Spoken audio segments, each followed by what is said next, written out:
Amendment offered by the gentleman from Ohio. Those in favor signify so by saying aye. Those opposed, no. Opinion of the chair, the ayes have it. The ayes have it, and the amendment's adopted. Mr. Chairman? Gentleman from Ohio. I have an amendment at the desk. Clerk will Number 91. Designate the amendment. Amendment offered by Mr. Kucinich of Ohio.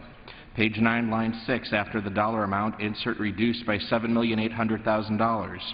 Page 35, line 15, after the dollar amount, insert increased by $6 million. Page 35, line 16, after the dollar amount, insert increased by $6 million.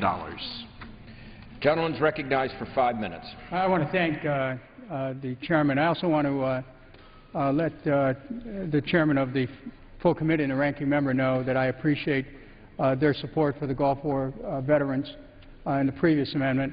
I also submit that this particular amendment addresses another area that is receiving attention in the media but needs some money behind it to make sure that it receives attention from the Department. This amendment to the Defense Appropriations Bill will increase funding for suicide prevention among our soldiers by $6 million. Now I happen to know that there are members on this committee who are very concerned about the increased levels of suicide among those who serve. And it's a bipartisan concern. We know the heartbreak that's out there when someone who serves this country finds that the conditions that they're in, either during service or just afterwards, are so horrendous that they take their own life. Far too many troops coming home from war have sustained numerous mental insults, including post-traumatic stress disorder and traumatic brain injury. Mental anguish for them is unbearable. They're stripped of hope, and they just feel that they have to take their own lives. And sometimes they take their lives, not only their lives, but they might take the lives of loved ones as well. There was a New York Times article in June 2012 which said the suicide rate among the nation's active duty military personnel has spiked this year, eclipsing the number of troops dying in the battlefield. I want to go over that again. I want everyone to listen to this very carefully. New York Times, June 2012, the suicide rate among the nation's active duty military personnel has spiked this year, eclipsing the number of troops dying in a battle. And it's on pace to set a record annual high since the start of the wars in Iraq and Afghanistan more than a decade ago. There's almost 1 troop suicide per day. Women face additional difficulties and have a higher rate of attempted suicide. Being a victim of sexual assault, for example, is a known risk factor for suicide. The disincentives to simply reporting such an assault are many and strong, which means getting help is even harder. The epidemic of veteran or active duty military suicides is not only a reason to increase funding for prevention of suicides, it's a reason to end the wars. It's one of the hundreds of reasons that are independently sufficient to end the wars. But until we end these wars, the very least we can do is to summon a good faith effort to do everything we can to prevent soldier suicides. Now, the amendment's offsets come from the Pentagon Channel, which houses programs like... Will the gentleman yield to me? Oh, of course I will. Yes, I'll yield to... You know, with all due respect, we have accepted the gentleman's previous amendment. On this one, we have already added $20 million to the budget for this purpose. And we will, if necessary, go higher in conference because of the gentleman's concern, the chairman's concern, my concern. But to totally eliminate funding for the Pentagon Channel, I think, is a mistake. There's very valuable information that is received by the military, by the Congress, by everybody who watches this thing. So the source of the amendment. So I would ask the gentleman if he would withdraw the amendment and then work with us, and we will do the best we can to get to a higher level in conference. The short answer is yes, and I want to say... Because we're concerned about this. This has become the issue of this war. When more people are dying of suicide than are in combat, and we don't want to lose any life, it means that there is a serious problem, and we want to work with you to address that. Could I ask the chairman of the full committee if he would enter into a colloquy for this? The gentleman yield. First of all, I want to acknowledge my friend from Washington for his commitment. This isn't the first time you and I have talked about this. This long commitment that you have to address this suicide prevention. I would ask the chairman of the full committee, would you be willing to support such an endeavor to plus up the funds for suicide prevention in the conference? Gentlemen, yield. I certainly will. This issue is extremely important to all of us. At every one of our, almost every one of our hearings, we insisted on getting good answers from the military as to what they could do, what would they do, what did they plan to do to prevent the suicides. We have supported so many programs, added the additional money that Mr. Dix has talked about. We have supported. Time of the gentleman from Ohio has expired. Gentleman from Washington. I rise to strike the requisite. The gentleman is recognized for 5 minutes. And I yield to the chairman. We have also funded money for the Yellow Ribbon Foundation, which is actually to help servicemen and women return to society to avoid their desire to commit suicide. So we think we've done, just putting money here is not going to solve the problem. It's going to take a lot of work on the part of the military, on the part of the social workers who deal with these soldiers, sailors, airmen, Marines coming out of the services. Just money is not going to solve this problem. It's a bigger issue than money. But we have provided a lot of money. And we continue to keep pressure on the military organizations to do everything you can.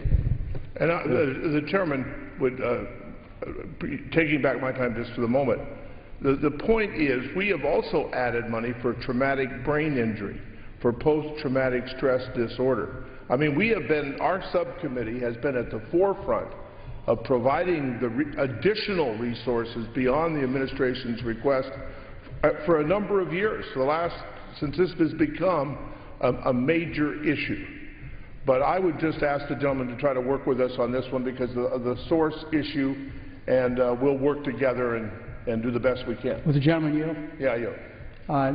I have confidence in the good faith of the chairman and the ranking member. I know that you're both concerned about this. You've said so now, but I also know that you've demonstrated this at other times. So what I would ask is that we could work together to look at the amount that's in there programmatically right now, find a way to plus it up so that we can make sure that the people who are active duty and those who have just left active duty know about programs, have access to programs, and have access to kind of treatment that would be necessary to cut down the number of suicides. I appreciate the gentleman's. In view of this colloquy, I will withdraw the amendment. And again, I thank both gentlemen. Thank you. Is there objection? Seeing none, the amendment is withdrawn. Thank you. Gentleman from New York. For what purpose does he seek recognition? I have an amendment to desk. Clerk will designate the amendment. Amendment offered by Mr. Hanna of New York. Page 9, line 6, after the dollar amount, insert reduced by $30 million. Page 32, line 6, after the dollar amount, insert increased by $30 million. Gentleman from New York is recognized for 5 minutes in support of his amendment. Thank you, Mr. Chair. I would first like to thank the chairman and the ranking member for their good work on this bill. I'm inclined to support the underlying bill, but believe it can be and should be strengthened through this amendment. The Department of Defense faces more than 10 million cyber attacks every day. The damage and frequency of these attacks have been rapidly increasing over recent years. Attacks against our networks cost our businesses more than $1 trillion per year in lost intellectual property and other damages resulting from theft of innovation and real damages to our economy and cost of American jobs. For example, a cyber attack in March of 2011 against a military contractor resulted in the loss of 24,000 defense files. The Secretary of Defense, Leon Panetta, has stated that 60,000 new software programs are identified every day which threaten our security, our economy, our citizens, and our military. High-tech threats require high-tech defenses to combat the attacks that face our armed services on the front line and our businesses here at home. Proper funding for our cybersecurity defense and advanced research projects is critical to our national security in today's high-threat environment. The Air Force has always taken the lead in cyberspace-based defenses, yet over $1 billion is proposed to be cut from their research, development, test, and evaluation programs under this bill. These cuts are not justified based on the frequency and magnitude of the threats. These cuts would further expose our networks and adversely affect our service departments and agencies such as Strategic Command, Defense Intelligence Agency, and National Security Agencies. Secretary Panetta has stated that, quote, the next Pearl Harbor we confront could very well be a cyber attack that cripples our systems, end quote. We simply need to protect our networks by providing the funding levels necessary to do just that. My amendment would restore $30 million to the Air Force research, development, and test and evaluation programs and reduce operations and maintenance by the same amount to support research of cyber defense, advanced communications, and information technology programs. Recognizing the need for fiscal restraint,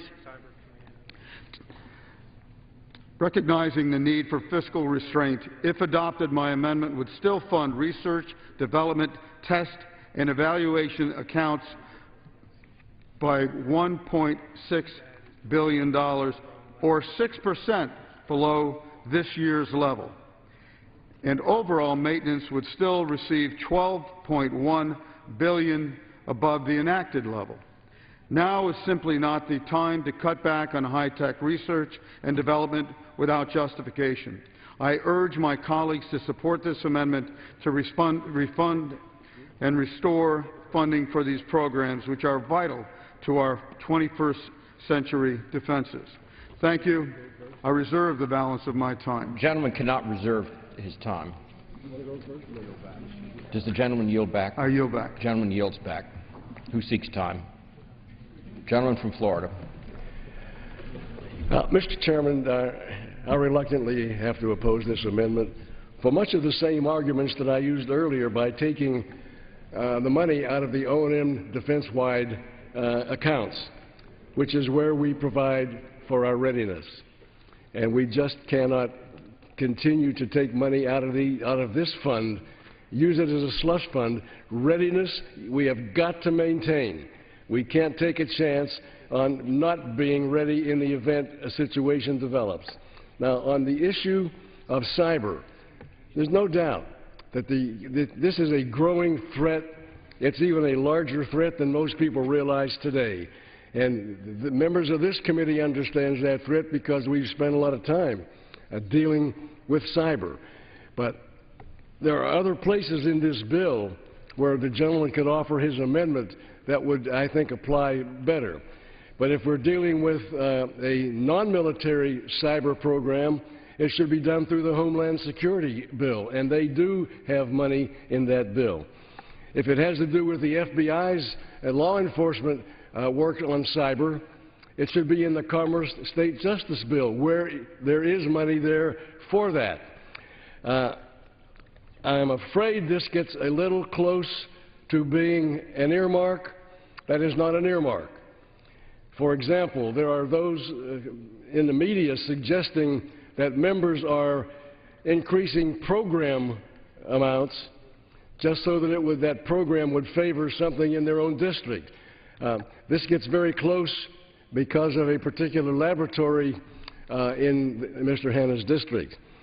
And I'm not opposed to him supporting his laboratory, but I think it does get to the point that maybe this is a program increase that could be directed to a specific district or a specific project. But we've already funded a lot in the cyber, and we will continue to fund cyber every year it grows, we grow with it. But we can't do this at the expense of our defense-wide operation and maintenance accounts that provide for our readiness. And I'm not going to produce a bill or support a bill that cuts into the readiness of our nation, the ability to defend our nation. We're not going to do it. The cyber accounts have their own place in the legislation, and they are being taken care of properly. So I'm opposed to this amendment. The gentleman yields back his time. Questions on the amendment offered by the gentleman from New York? Those in favor signify so by saying aye. Those opposed, no. The opinion of the chair, the noes have it. Noes have it. The amendment is not adopted. Gentleman from Rhode Island.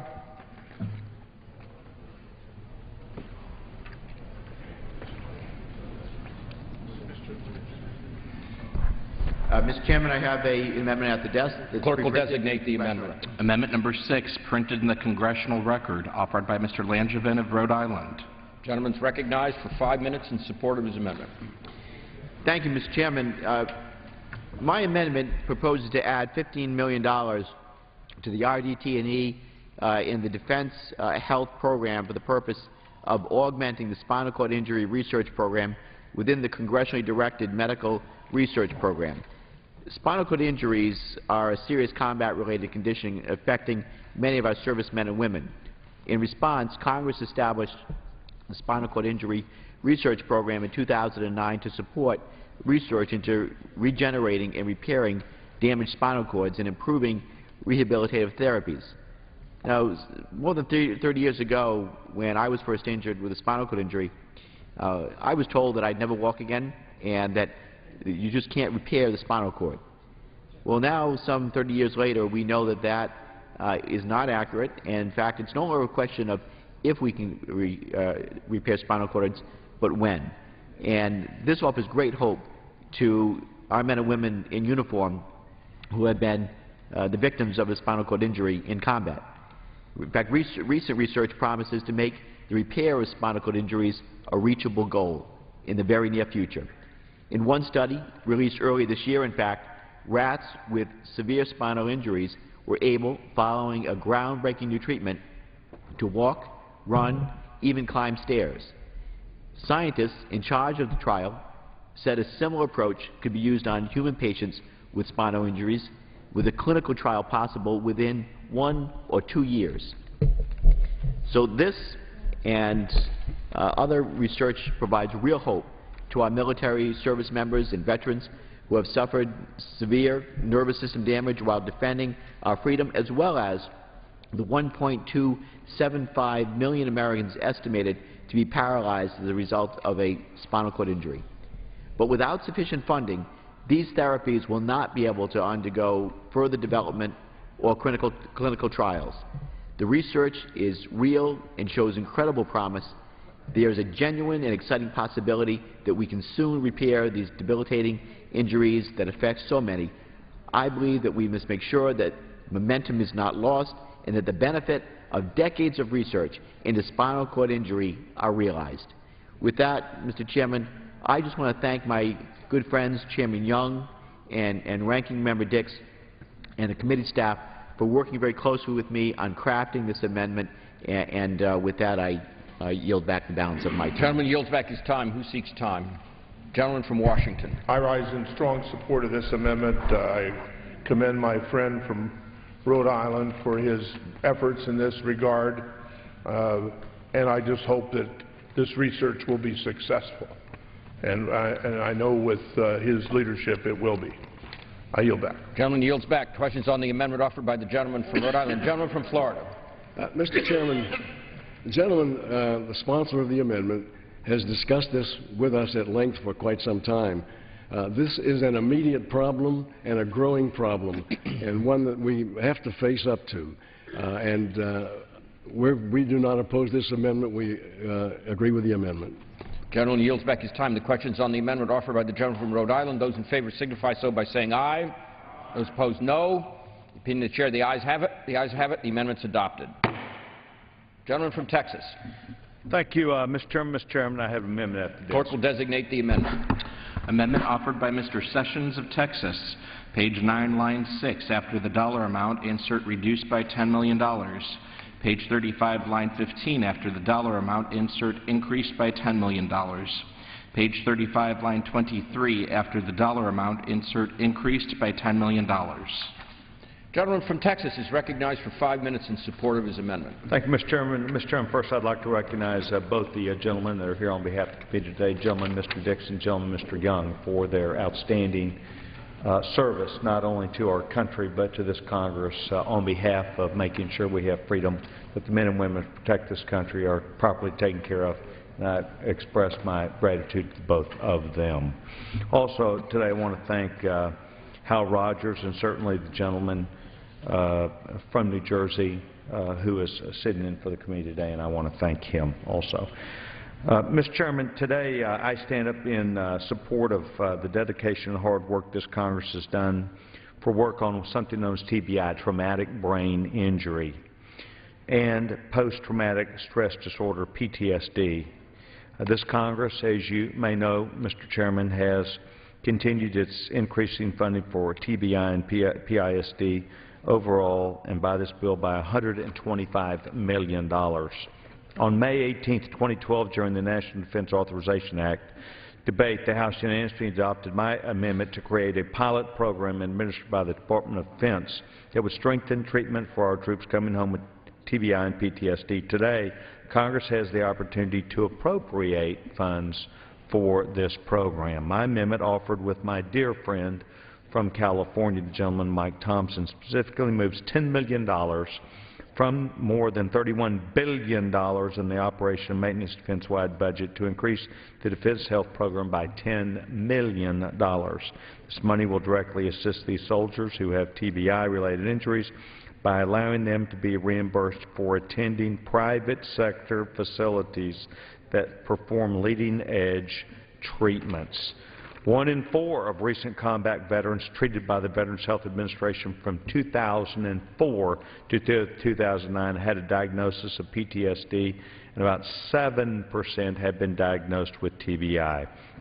According to the U.S. Army, the number of soldiers leaving active duty service has increased by 64% from 2005 to 2009 due to brain health. Whether it was TBI or PTSD or mental illness, these soldiers leave at a rapid rate. A 2009 RAND study estimates that costs related to depression, PTSD, and TBI in our soldiers ranges from $4 billion to $6.2 billion over a 2-year period of time. Today, healthcare providers all over the country are working to provide treatment to brain injury patients with new and innovative treatments with remarkable results. One such treatment utilizes hyperbaric oxygen to reduce or eliminate chronic symptoms of TBI, such as headaches, memory loss, and mood swings. While the Department of Defense has made many strides in research under the direction of Colonel Scott Miller, many innovative treatments, unfortunately, are not available within the military facilities. So, this amendment that I offer today would allow these men and women who seek treatment to be able to do so at our leading-edge facilities that are private around the United States of America. My amendment will provide for treatment and recovery that is desperately needed. I urge my amendment to be approved and yield back the balance of my time. Gentleman from California. Thank you, Mr. Chairman. I move to strike the last word. The gentleman is recognized for 5 minutes. Thank you, Mr. Chairman. I'd like to thank the chair and the ranking member for the good work they're doing on this bill. And I rise in strong support of this amendment. The Department of Defense estimates that more than 230,000 service members have sustained a traumatic brain injury between 2000 and 2011. During that time, as the gentleman from Texas, my good friend Mr. Sessions, pointed out, Congress has dedicated an unprecedented level of funding for TBI treatment and research, which has allowed DoD to make great strides in identifying and treating brain injuries. But despite the increased funding, service members and veterans suffering from post-traumatic stress and TBI are still limited as to where and when they can be treated. Sometimes the very best treatment for their injuries can be found outside of the traditional DoD-VA networks. There are some outstanding programs providing first-class, effective treatment to our returning soldiers, yet those programs are not eligible for payment. I had a chance to visit one of these facilities, the Pathway Home program run out of the California Veterans Home. It's just an outstanding program providing great service to some very deserving heroes, and they should be reimbursed. Our troops and veterans have earned the very best treatment and care that we can provide. But sometimes, as I said, the best treatments aren't available at military and veteran medical facilities.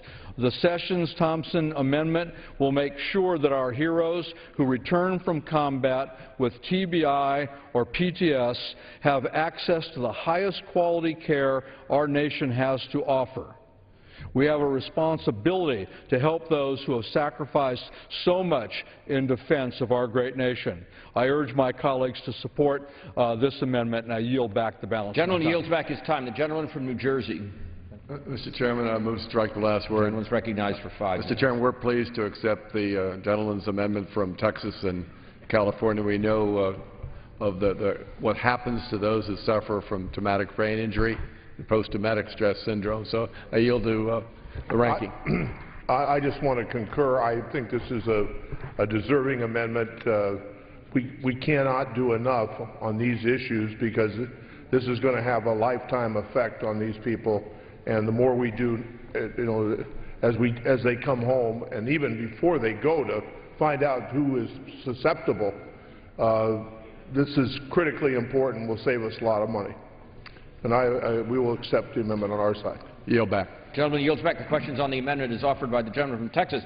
Those in favor signify so by saying aye. Those opposed, no. The opinion of the chair, the ayes have it. The ayes have it, and the amendment is adopted. Gentleman from New Jersey.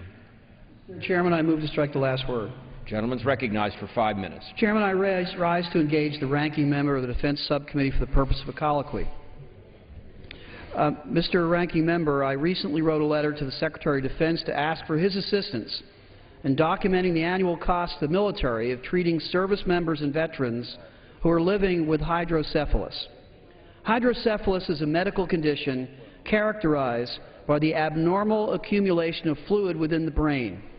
Experts suspect that 2/3 of the 41,000 service members diagnosed with moderate to severe traumatic brain injuries over the past decade also suffer from hydrocephalus. The primary treatment for hydrocephalus, a shunt implanted in the brain, was developed decades ago and has the highest failure rate of any implanted medical device. Veterans living with this condition will face a lifetime of medical uncertainties and incur costly brain surgeries unless a better treatment is found. Would the ranking member, the gentleman, be willing to work with us to help gain a better understanding of the incidence and cost of hydrocephalus among our injured service members and veterans so we can focus the appropriate amount of DoD research dollars on finding a better treatment? I yield to the ranking member. The committee recognizes the serious trouble of traumatic brain injury, as you just noted, and related conditions.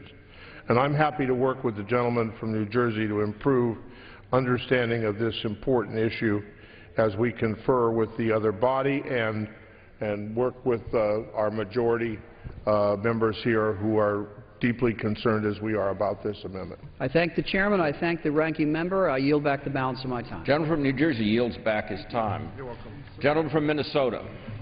Thank you, Mr. Chairman. I have an amendment at the desk. Clerk will designate the amendment. Amendment offered by Mr. Walz of Minnesota. Page 9, line 6, after the dollar amount, insert the following, reduced by $5 million. Page 35, line 15, after the dollar amount, insert the following, increased by $5 million.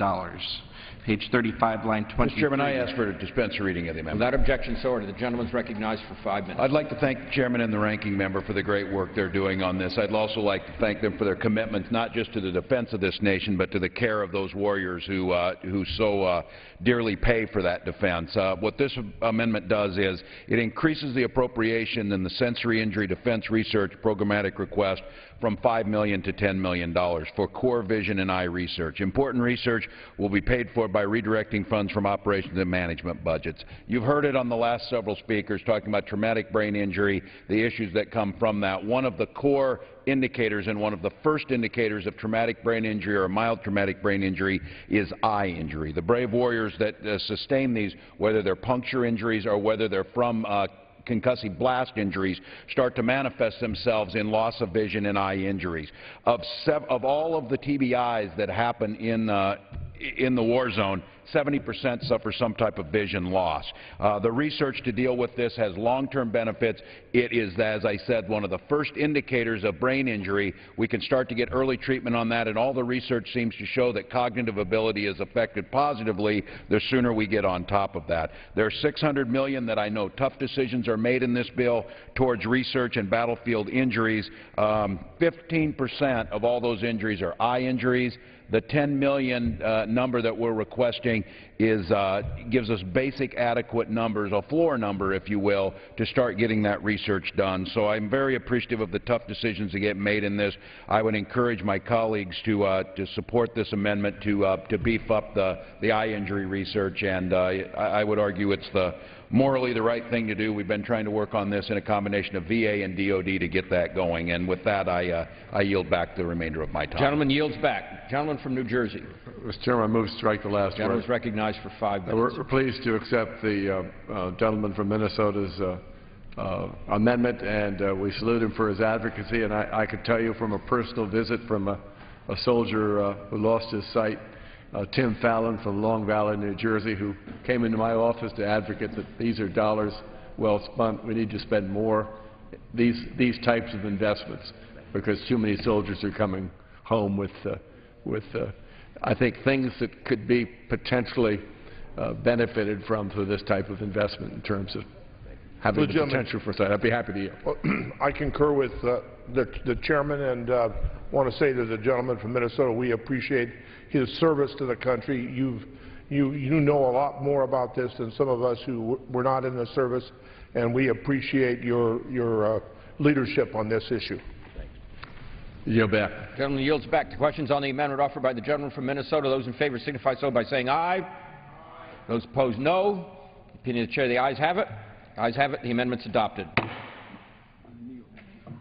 Gentleman from New York. Mr. Chairman, I have an amendment at the desk. Clerk will designate the amendment. Amendment offered by Mr. Higgins of New York. Page 9, line 6. After the dollar amount, insert the following. Reduced by $10 million. Page 32, line 18. After the dollar amount, insert the following. Increased by $10 million. Gentleman from New York is recognized for 5 minutes in support of his amendment. Mr. Chairman, the Department of Defense oversees important research into the varied threats that face our nation. This research is essential to safeguarding our communities and empowering research institutions and universities to come up with the creative solutions to detect, confront, and neutralize weapons of mass destruction. My amendment is very straightforward. It would increase funding by $10 million for the defense-wide research, development, test, and evaluation account. It is offset by reducing funding for the operation and maintenance defense-wide account. The intent of this amendment is to support the ongoing work that is being performed through basic research program at the Defense Threat Reduction Agency, which is the Department of Defense's official combat support agency for countering weapons of mass destruction. The grants provided by this funding support 160 research projects across the nation. 21 universities participate in competitive research projects that help to define, detect, and mitigate the proliferation and use of weapons of mass destruction. This important work is providing us with a better understanding of the threats we face and creating new, innovative solutions to the security risks posed by a chemical, biological, or nuclear attack on the United States homeland. I ask my colleagues to support this amendment and the important life-saving research being performed at important institutions across the country. I yield back the balance of my time. The gentleman yields back his time. Gentleman from New Jersey. Mr. Chairman, moves to strike the last Gentleman recognized for 5 minutes. Mr. Chairman, we strongly object to the arbitrary reductions to the operation and maintenance defense-wide appropriations account the operations maintenance appropriations account funding is critical, as Mr. Young has stated a few minutes ago, to the readiness, safety, and quality of life for our brave men and women who serve each and every day, who volunteer. Cutting this account would hurt our readiness, and that's something we can't do at this point in time. So I yield back. Gentleman yields back. Questions on the amendment offered by the gentleman from New York? Those in favor signify so by saying aye. Those opposed, no. The opinion of the chair, the noes have it. Noes have it. The amendment is not adopted. Are there any further amendments? The clerk will read. Page 10, line 16, Operation and Maintenance Army Reserve, $3,199,423,000. Operation and Maintenance Navy Reserve, $1,256,347,000. Operation and Maintenance Marine Corps Reserve, $277,377,000. Operation and Maintenance Air Force Reserve, $3,362,041,000. Page 12, line 1, Operation and Maintenance Army National Guard, $7,187,731,000. Operation and Maintenance Air National Guard, $6,608,826,000. United States Court of Appeals for the Armed Forces, $13,516,000. Environmental Restoration Army, including transfer of funds, $335,921,000. Environmental Restoration Navy, including transfer of funds, $310,594,000. Environmental Restoration Air Force, including transfer of funds, $529,263,000. Environmental Restoration Defense-wide, including transfer of funds, $11,133,000. Environmental Restoration Formerly Used Defense Sites, including transfer of funds, $237,543,000. Overseas Humanitarian Disaster and Civic Aid, $108,759,000 to remain available until September 30th, 2014. Cooperative Threat Reduction Account, $519,111,000 to remain available until September 30th, 2015. Department of Defense Acquisition Workforce Development Fund, $50,198,000. Title III Procurement, Aircraft Procurement, Army, $6,115,226,000 to remain available for obligation until September 30th, 2015. Missile Procurement, Army, $1,602,689,000 to remain available for obligation until September 30th, 2015. Procurement of Weapons and Tracked Combat Vehicles, Army, $1,884,706,000 to remain available for obligation until September 30th, 2015. Procurement of Ammunition, Army, $1,576,768,000 to remain available for obligation until September 30th, 2015. Other Procurement, Army, $6,488,045,000. I have an amendment at the desk. The clerk will report the amendment. Amendment offered by Ms. Bonamici of Oregon. Page 22, line 1, after the dollar amount, insert reduced by $1, increased by $1. Gentlelady from Oregon is recognized for 5 minutes in support of her amendment. Thank you, Mr. Speaker. I move to strike the last word. The gentlelady is recognized for 5 minutes.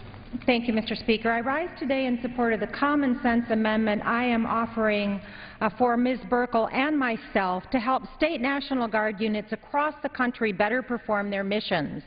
This amendment requires the National Guard to complete a capability assessment of the medical equipment in its domestic Humvee ambulances. Should be required to carry in federal and state missions. Right now, these ambulances have no requirement to carry cardiac monitoring and resuscitation equipment, limiting their capability to adequately treat a wide range of injuries in emergency situations. MRAP ambulances used by the Army and National Guard in overseas contingency operations do, however, carry cardiac monitoring and resuscitation equipment. This capability assessment would determine whether or not Guard Humvee ambulances used domestically should carry cardiac monitoring and resuscitation equipment comparable to MRAP ambulances currently fielded in overseas contingency operations.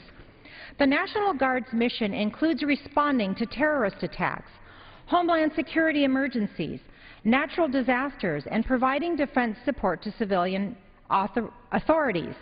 How can the Guard carry out its required missions if it does not have the proper equipment necessary to deal with severe injuries? As these Humvee ambulances are currently equipped, medical personnel are extremely limited in the available treatment they can provide to an injured person.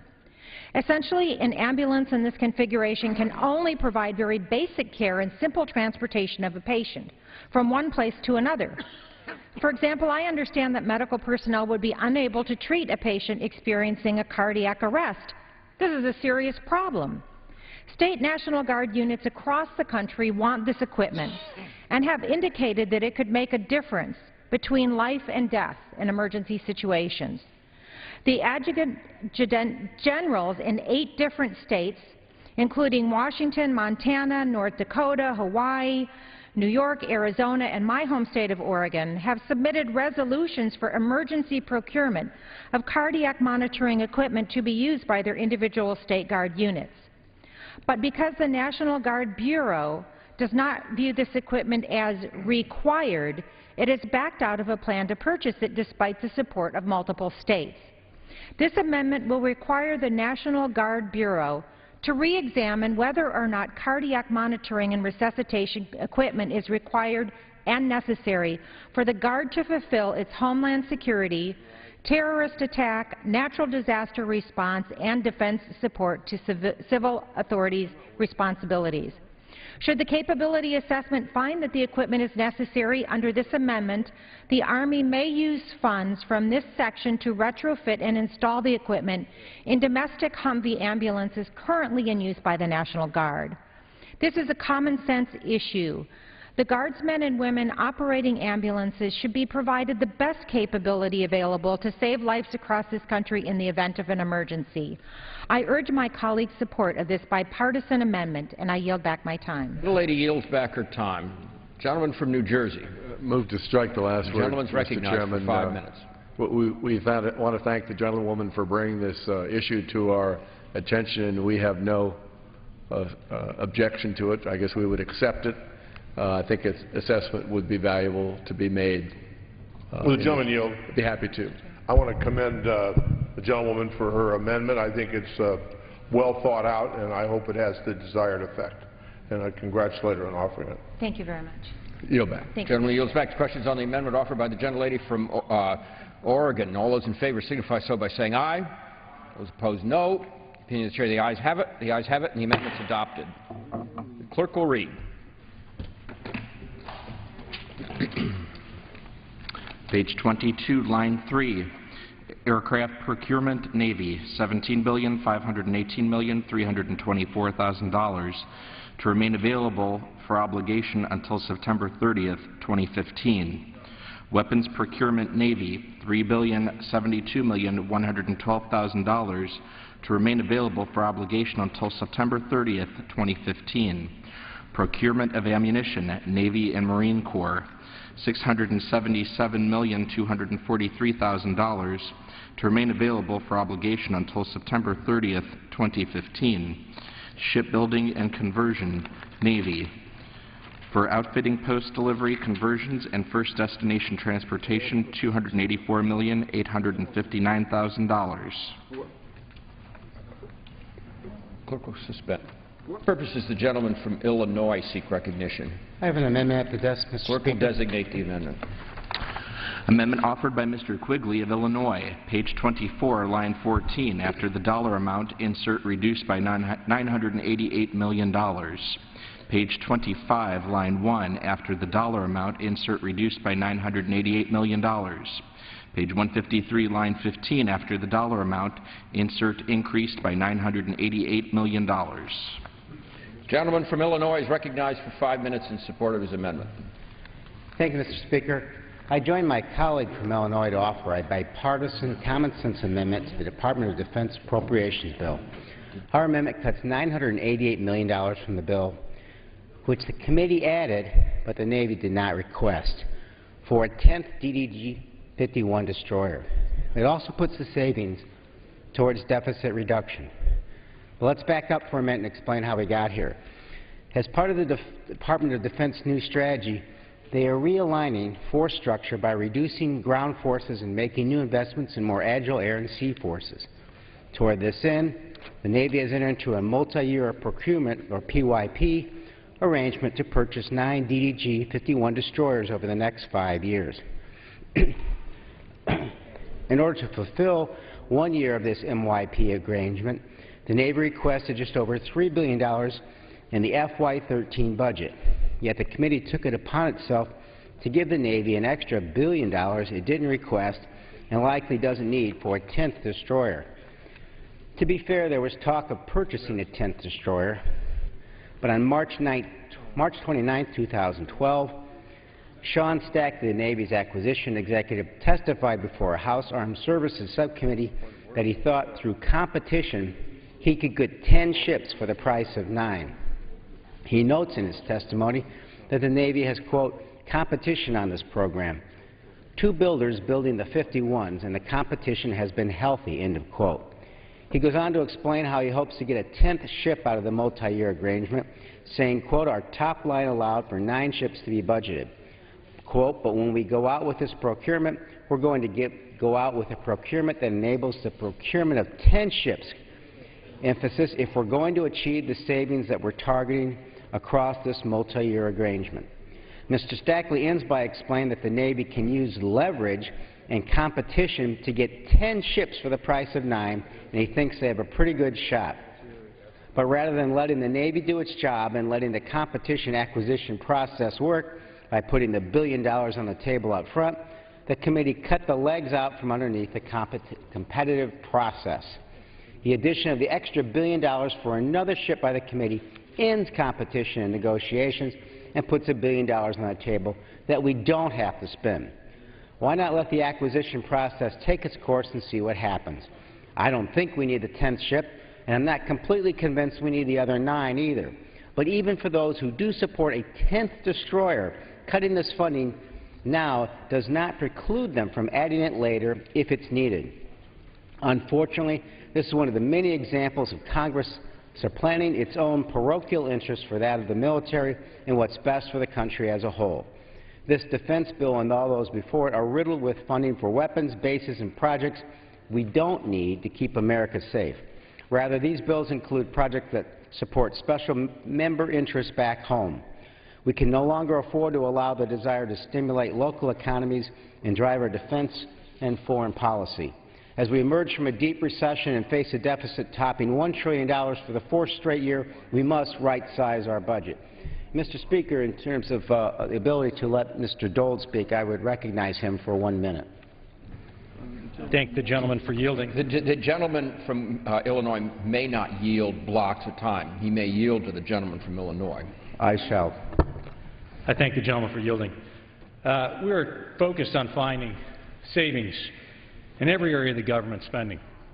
Without a doubt, the Defense Department has made significant and painful contributions to our efforts to reduce the debt, and I want to make sure that we recognize that. The defense budget actually accounts for roughly 17% of all federal spending. It has contributed over 50% of the deficit reduction. So I do want to recognize that we are already cutting a significant amount of money, Mr. Speaker, out of the Department of Defense. We need to be looking at common sense ways for us to be able to save money. This amendment is about promoting efficiency in the Department of Defense and achieving valued savings wherever possible. The amount of funds provided in this bill for these ships is $1 billion above the Navy's own budget request.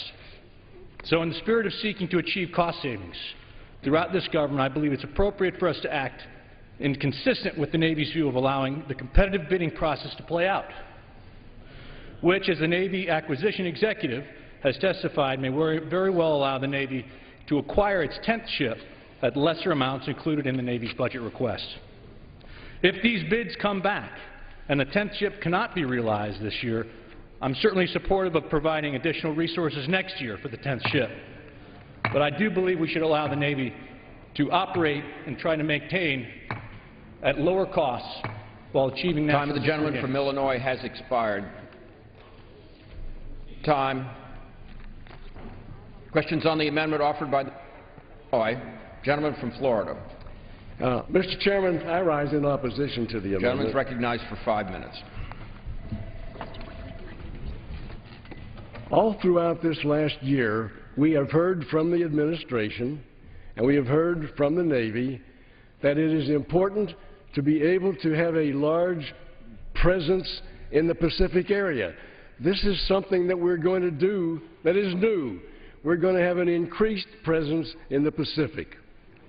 That is the administration's statement.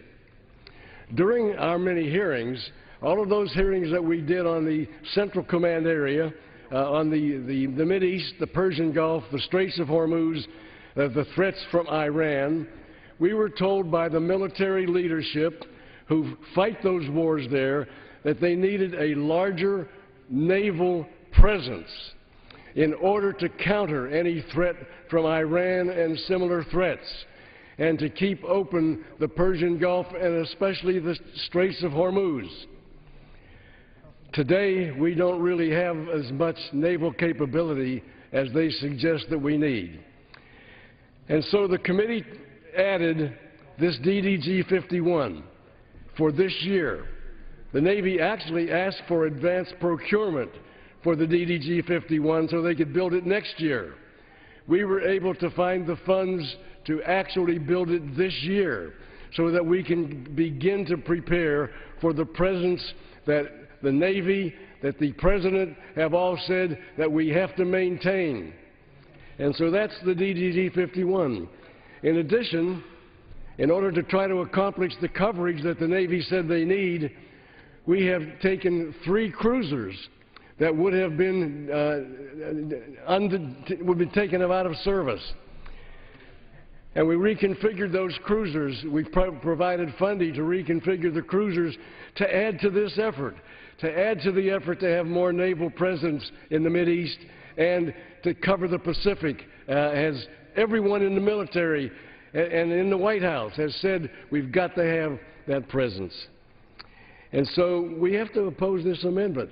We need this DDG-51 in order to meet our obligations. Now, it is interesting that we understand that some of these programs are costing more than was anticipated.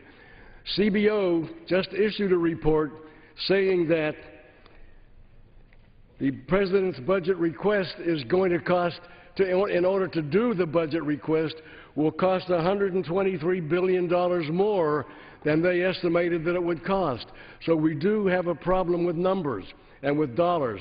But covering the Pacific region, covering the Mideast region, the Persian Gulf, the Straits of Hormuz, that is important to our national security interests. That's important to our allies, to our troops overseas in that region. And so, Mr. Chairman, I oppose this amendment. It is not a good amendment. It is not good for our national defense. The gentleman yields back his time. Questions on the amendment offered by the gentleman from Illinois. Those in favor signify so by saying aye. Those opposed say no. No. The opinion of the chair, the noes have it. For a recorded vote. Pursuant to Clause 6 of Rule 18, further proceedings on the amendment offered by the gentleman from Illinois will be postponed. The clerk will read. Page 24, line 23, completion of prior year shipbuilding programs, $372,573,000. Thank you, Mr. Speaker. I have an amendment at the desk. Clerk will designate the amendment. Will the gentleman kindly submit the amendment?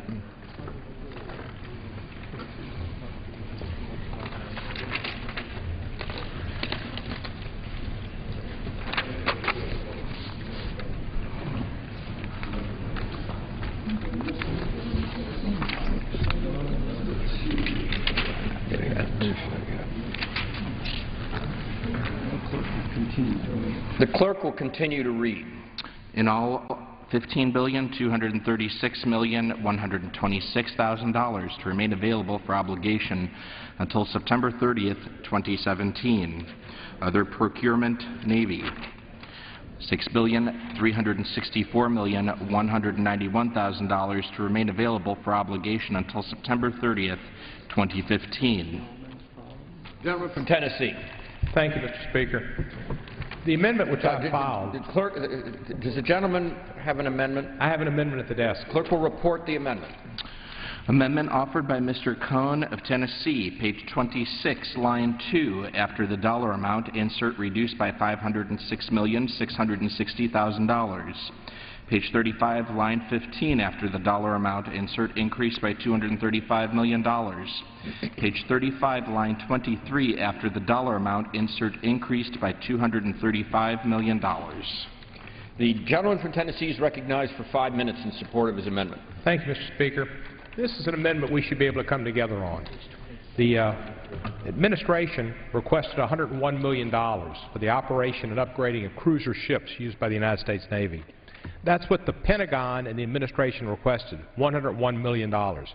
However, what has been recommended is $607 million.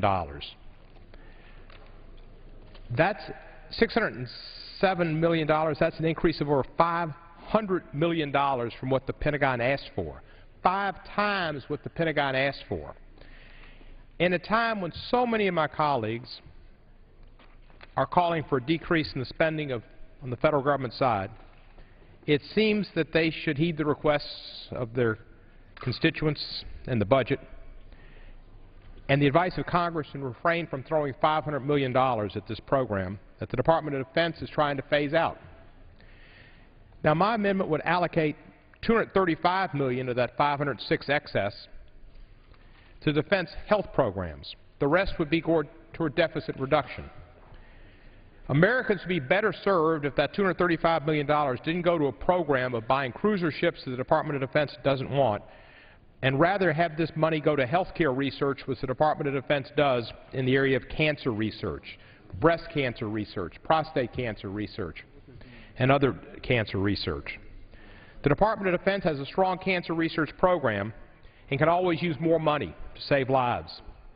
I've been a strong supporter all my life of putting money into research in the National Institute of Health, and joined with Senator Specter in getting the additional $10 billion in the Recovery and Reinvestment Act for the National Institutes of Health. One day, through research dollars, we'll have a cure for cancer, a headline we want to see, a headline that cancer scientists find a cure for cancer. And it may come because of an appropriation like this, and not Congress passes 5 times the amount of money the Department of Defense wants for cruiser ships. So my goal in offering this amendment is to see the cancer research programs are benefited, that they're doubled, and this investment in health care research and investment in our nation's future, and an investment in every human being here as a potential victim of cancer. There are other diseases which the National Institute of Health looks at, whether it's Alzheimer's or diabetes or heart disease and others. The cures need to be found, and government should be investing monies in those places. And this is one place where the Department of Defense emphasizes cancer research. Even with the doubling of this investment on cancer research, this amendment does also reduce the overall cost of the appropriations bill. In a time when we've seen cuts to other research programs like the National Institute of Health, it's important to identify every single dollar can be used to further health research efforts. A vote for this amendment is a vote in favor of furthering our country's cancer research and protecting all citizens out there who are contingent and potential victims of this awful disease, and reducing the overall cost of this legislation as well. I urge you to vote yes on this amendment, and I yield back the balance of my time. The gentleman from Tennessee yields back his time. The gentleman from Georgia. Mr. Chairman, I rise in opposition to the amendment. The gentleman is recognized for 5 minutes. Mr. Chairman, I want to point out, number one, that cancer research is already funded in this bill at a $246 million level. I also want to say that Mr. Young, Mr. Murtha, Mr. Dix, and Mr. Lewis have had a long tradition of leadership on cancer research in the Defense Appropriations Committee. We've always been very supportive of it and will continue to. So the bill's already at $246 million. Now, secondly, why did we put the money into the cruiser program? And we did so because at a time when we are pivoting much of our Navy fleet into the Pacific area, we believe we needed to have as many of these ships capable of missile defense, part of the Aegis system, as possible because the world is so unstable. So many of these ships will probably go to the Pacific. There's 6 of them that we are re-outfitting for this system. And then some of them may go to the Middle East. Now, I just got back from spending the night on a carrier. It was part of the 5th Fleet in the Persian Gulf. And our trip also included Afghanistan, Pakistan, and Yemen, and Djibouti. And I wish that members of Congress could get some of the briefings that we got in terms of the missile threat in the Middle East alone, because it is an unstable part of the globe right now, and we have to have our best technology out there and our best sailors and our best airmen ready at all times in case there is a missile attack. And that's what the Defense Committee on a bipartisan basis recognized with this $506 million, and so I would urge my colleagues to vote no on the amendment. The gentleman yields back his time. The questions on the amendment offered by the gentleman from Tennessee, those in favor signify so by saying aye.